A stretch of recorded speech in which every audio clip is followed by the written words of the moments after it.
এক ভয়ঙ্কর রাতের কথা। 2017 সাল। আমি তখন মেডিকেলে ভর্তির জন্য কোচিং করি। ঈদের সময় প্রায় সবাই বাসায় চলে গেছে। আমিও আমার 3 বান্ধবী আছি হোস্টেলে, কিন্তু তারা আলাদা আলাদা রুমে। সবাই পড়াশোনায় মনোযোগ দিচ্ছে। বলে রাখা ভালো, আমি ভীতু প্রকৃতির নই, তাই আমি কাউকে আমার সাথে থাকতে বলিনি। রাত বেশি হবে না, 10টা বাজবে। হঠাৎ দরজা ঠক ঠক শব্দ হলো। আমি দরজা খুললাম, দেখলাম একটা অচেনা মেয়ে, দেখতে ভারী সুন্দর। আমি বললাম, আমি আপনাকে চিনতে পারলাম না। সে বলল, আমি তানিয়া, আমি পূর্ব দিকের ভবনে থাকি। আমাদের ভবনে কেউ নেই, আমি একা। তাই আমি ভাবলাম এই ভবনে আসি, কারোর সাথে যদি থাকা যায়। দেখলাম তোমার রুমে শুধু আলো জ্বালানো, তাই এলাম।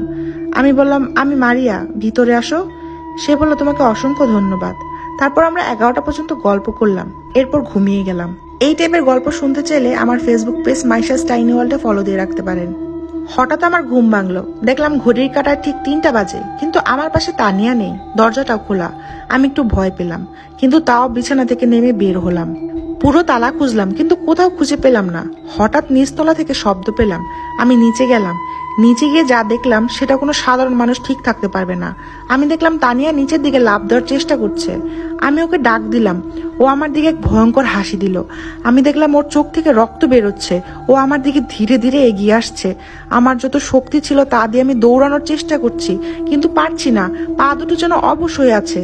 সুরা পড়ছি, কিন্তু সবকিছু এলোমেলো হয়ে যাচ্ছে। তানিয়া আমার খুব কাছে চলে এলো। আমি আর পারলাম না, এক চিৎকার দিয়ে অজ্ঞান হয়ে গেলাম।